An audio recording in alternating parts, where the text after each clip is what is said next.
right, Tony, get in here.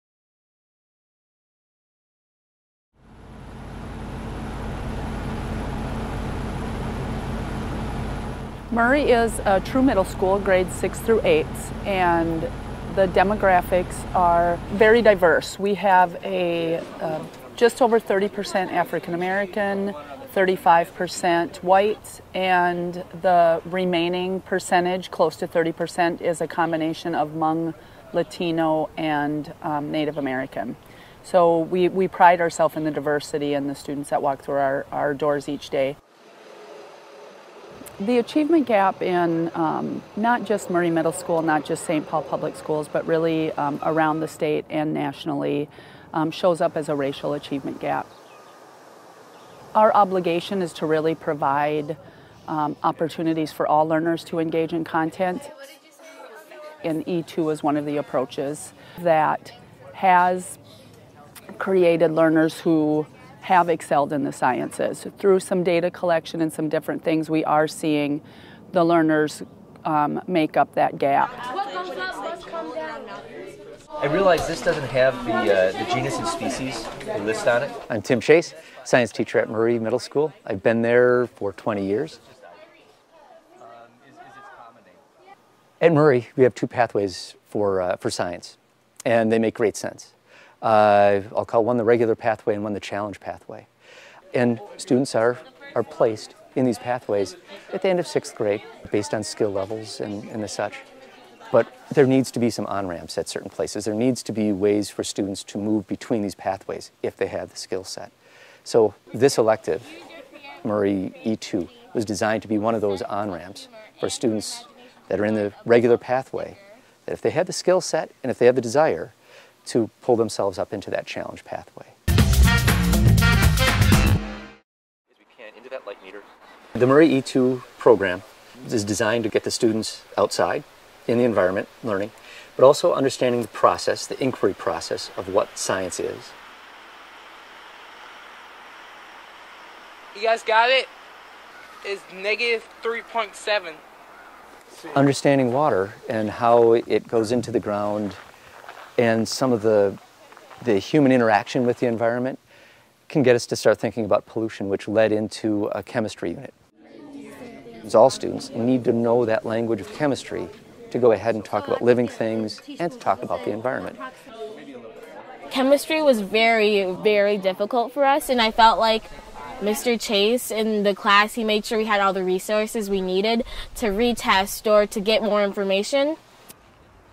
In the process of that chemical unit, we would also be going outside, out to Como Outdoor Woodland Classroom, QUAC is sometimes referred to.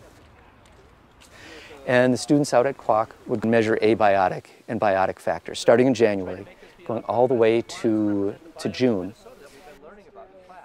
Each time we go, we measure the how bright it is, how cold it is, the ground temperature, snow. We get a sample of that and test the pH if there's snow. They would keep a record of that. We'd call it a phenological record, a phenology record. And every year after this, and after the first year, students continue to collect that data. And students then have exercises where they go back and they look at previous data from their same site. And we start realizing that spring can happen at different times and the snow depth can be different, but there's still patterns and things that the students can recognize by watching nature happen multiple years in a row. After the students had finished their chemistry unit, They know the language of chemistry. We can talk chemistry. Students do some research at the University of Minnesota campus with some librarians there. But then we come back to the classroom and really concentrate on biofuels, biodiesel. It's a lab where the students can make it in class, and I give them the chance to think like a scientist. For the whole biofuels things, we were studying auto emissions and the effect they have on climate change, and we were looking for ways to lower the amount of CO2 that enters the atmosphere. And with biofuels, we were testing which oil would work best for making it. They know experimental questions. They know it's, how does blank affect blank? And so we explained that you could make a fuel out of oils, but oils can come from many different natural sources. So the question becomes, which makes the best biodiesel? We have a calorimeter up in the front of the class, and the students come up and they'll burn their oils, their biodiesels, and we'll see which one has the strongest energy value. This is a cucumber magnolia. I need a couple of strong backs to help carry this bucket with the balsam fir evergreens down to the path down there. The students this past year did some invasive species removal out of a park called College Park. And they also worked with some community members and plants, some native species, in the proper biome settings that they had learned about when we were studying Minnesota biomes. Just throw this in and put it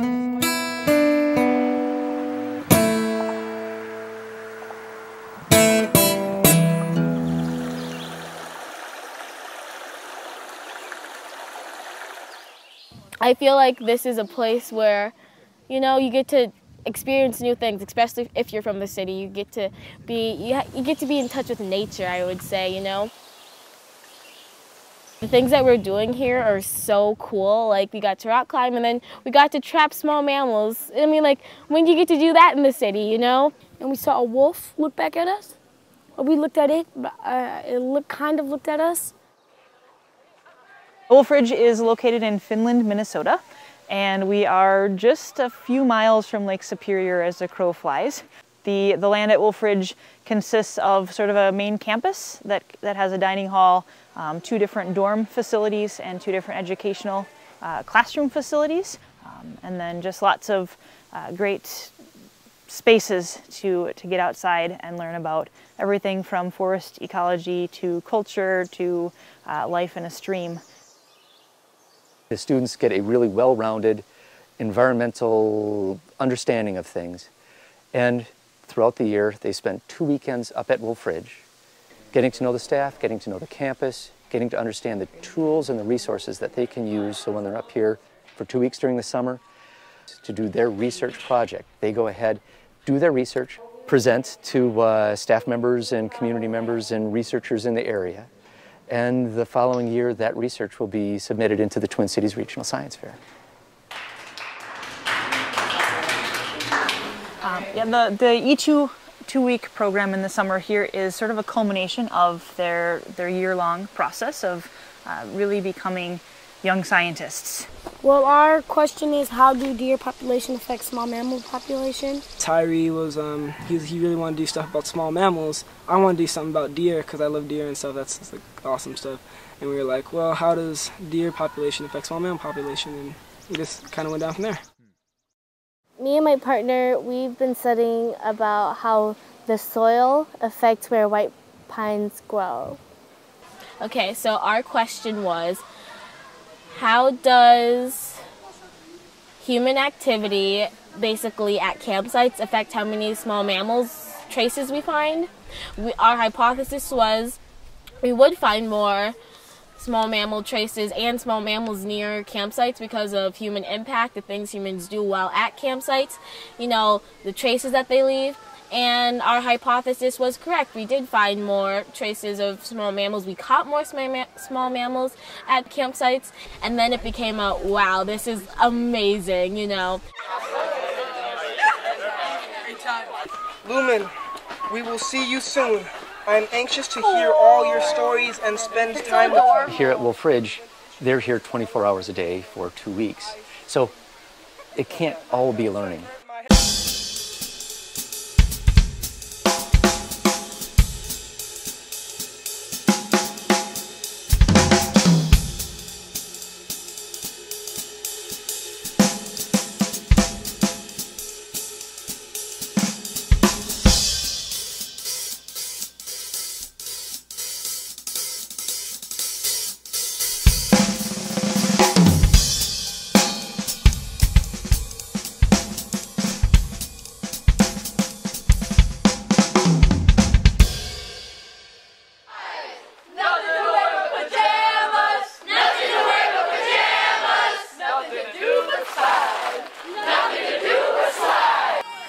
it's really two things going on at once. The students are growing in a team building way, in a camp, summer camp sort of way, with some canoeing trips and the such, but they're also working on their research projects.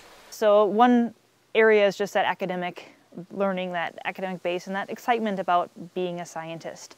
But I also see a lot of personal growth in terms of their self-confidence and in terms of how they handle themselves around other people. And it's telling us how high or how low the level of the pH or phosphorus or potassium or nitrogen it is. It's like a alert sign saying, stop, pick up the trash. Stop doing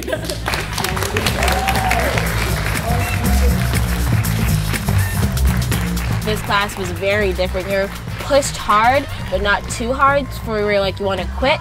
But it's like hard enough to where you're just like, okay, I need to stretch, I'm growing, and I thought that was it's an amazing class. I feel like every student should have the opportunity to be in a class where you're pushed like that.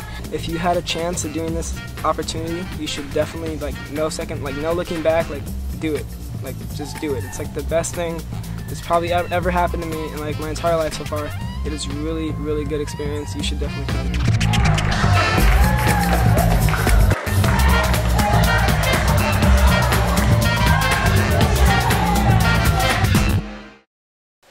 Yeah, this program would not have been able to happen. Mariyah E2 could not happen without the support of the U.S. Forest Service, without the support of Wolf Ridge, without the support of the St. Anthony Park Community Foundation.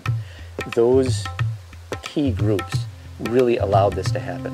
And to see these young scientists coming along with great ideas and thinking outside the box, you know, that is really a huge kick for me, and I know that that's going to pay dividends.